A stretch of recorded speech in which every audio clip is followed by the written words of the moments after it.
昨天的4强赛看完之后，你会发现啊，顶级商人之间比的不只是操作，思路更重要一点。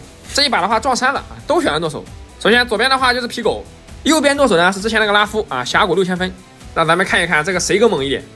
这里同时升2，神王先动手，一过来 A 接 Q 技能，但是被超5诺手啊拉了个内旋，还挨了个 A 接 W， 然后3节啊两边都不想放这个空投，互相的试探啊，然后超5乾坤先动手一个 AQ， 神王反手拉过来再还一个 AQ， 同时叠4层，然后互相 A 叠5层，但是超5的话比较贵啊，选择主动出击，神王也不惯着，反手护刚，闪现拉开啊，这边的话人民币战士倒下了。这一波神王打赢啊，主要是靠这个前期的迅捷步伐。左边诺手是征服者，征服者越到后面越强，迅捷步伐前期有回复啊，有加速，还有攻速，所以前期是占优的。但是皮狗说过啊，诺手这个英雄到了9级升完2级大就是最强的时候，所以当时他根本不慌，只要前期啊扛住这个压力升到9级，而且神王还带了个海闪。你别说啊，诺手打单挑的话确实带海闪更好一点。哎，这边神王主动拉，然后一个 Q 技能打中，超5反手一套，但是被海闪钻内圈了。后面的话就是对吧，对拼一下然后回家，超5诺手在等9级。同时神王诺手啊也有思路的，他没有因为啊前期杀了1次就想着杀第2次，他选择第一剑啊做狂徒，跟对面诺手拖，只要经济先到7500他也是赢的。所以说顶级商人之间啊比的不只是这个操作，还有思路。但这个时候啊神王诺手已经快7500了，所以超5诺手他拖不了了，所以皮狗选择在自己最强势的时候，征服者黑切2级大招，想在这个时候打出击杀，打得很凶啊，因为神王第一剑是狂徒，并且附魔了石像鬼，因为他认为啊我只要拖住了就赢了，没必要担这个风险，所以这一波他怂了，把果子让了。当然你换我也让，毕竟我都出狂徒了，谁跟你拼呀？然后这里交闪，哎就是不死，然后再过来清这个沙蟹。但是这个时候啊，我们的人民币战士啊超5乾坤诺手踩了个推塔炮台，那这样的话这个塔感觉要没了呀，神王直接傻眼了。还有这一招，这个拖经济的思路很好，但是可惜啊超5更胜一筹。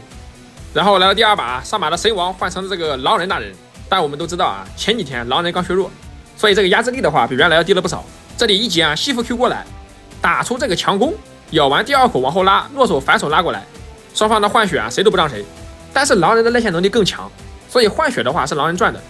这边故技重施，哎 Q 小兵过来，但这一波的话很明显亏了，因为狼人前期的强度比较高啊，所以说诺手只能猥琐。狼人已经快5级了，他想在塔下啊多耗点诺手的血，这样后面可以找机会给他秒了。这边诺手的外圈 Q 空了，所以狼人胆子变大了啊！但这一波的话，诺手趁狼人咬他拉进来吃了个塔伤，逼出狼人闪现，然后反手再补个大招，就是压你的状态。诺手回家之后呢，狼人没有回，选择把边线推进去，但是因为上一波啊诺手没大了，所以狼人很大胆，我就硬抢这个空投，反正你没大招，打出血怒我也不怕你。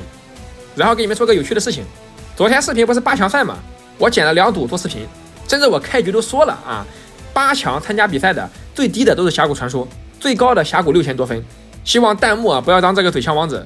但是昨天评论区啊出现了，说那个6000分的拉夫啊细节不够，他主页还有自己的视频，我这一搜不要紧，最高大师不是当前大师，是最高就上过大师，然后评价那个拉夫，也就是本期的这个狼人，细节不够啊，细节不够。你别讨论什么细节了啊，你先把你这个段位打到60星王者再说。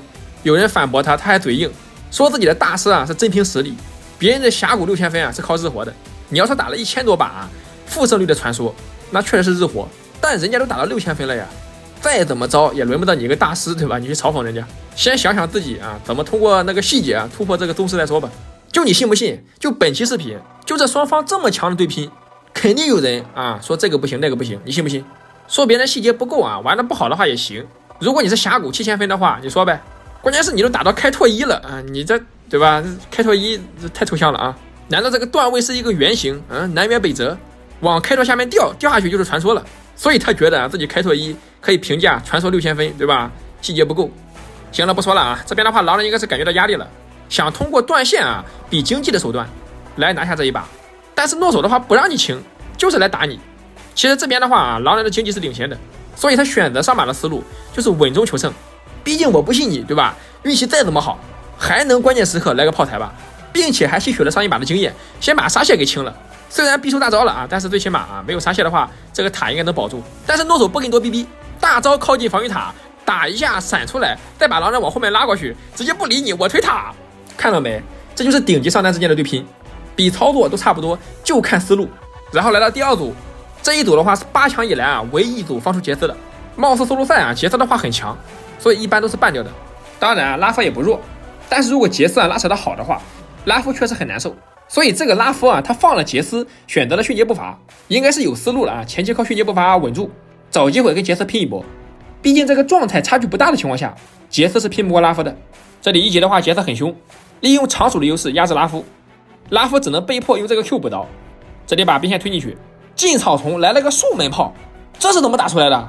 杰斯的 E 技能啊可以竖着放，但是顺发的话啊 ，QE 连着放，能够放出来吗？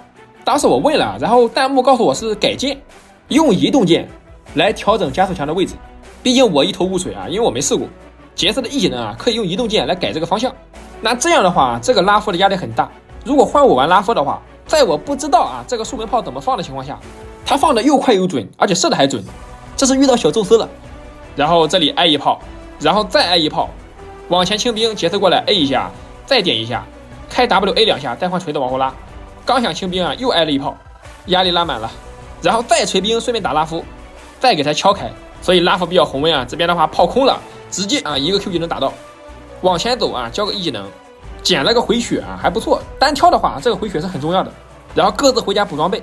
这边草丛树门炮，但是好在拉夫有护甲鞋，伤害是能顶住了。这边的话 Q 到了，一个 E 技能打一下 ，A 一下往后拉。但是前面我也说了啊，迅捷步伐的话到了后面是不如征服者的，所以拉夫越拖的话，反而会让自己变成劣势。然后这一波拉夫终于忍不了了，我给你拼到底。但是这边的话细节有点不够，没有回头去捡斧子。我感觉啊，换了第一把的那个拉夫来，说不定就打赢了。当然可能是感觉自己伤害够了，因为平时肯定是带征服者的，换了迅捷步伐的话啊，高估伤害了。然后这波的话还是对吧，挨了个塔伤，同时就差征服者那点伤害。所以第二把他不怂了，把迅捷步伐换成了征服者。那这样的话就比较考验这个前期的抗压能力了。杰斯把兵线推进来 ，A 了个果实，然后拉夫选择硬刚，因为这个果实已经被 A 了，所以不如去卖血，这样就不浪费果子了。没有迅捷步伐的话，就很难保持同状态了。但好在啊，这边的话5级了，找机会直接硬打。拉夫没有选择跟上百一样慢慢拖，就找机会5级跟你刚。毕竟打杰斯对吧？你越让他，他越拉扯你。所以这一波你看，半血打满血，愣是换了。打杰斯真不能怂。就得找机会一波打到底，然后这边的话消耗的很好啊，一兵顺便消耗了一波杰斯，然后又 Q 中了，反手一个 E 技能，杰斯锤开，哎，再换炮形态轰2下，那这边的话又被拉扯了，只能放线啊回塔下，杰斯继续草丛树门炮。你不得不说啊，在有视野的情况下，这个杰斯的炮打的确实准，因为草丛拉夫插眼了，他知道啊杰斯要轰他，但是这个角度很刁钻，真不好躲。哎，这里拉夫，这杰斯强化炮中了，还被捡了双抗呀。这怎么可能打得过？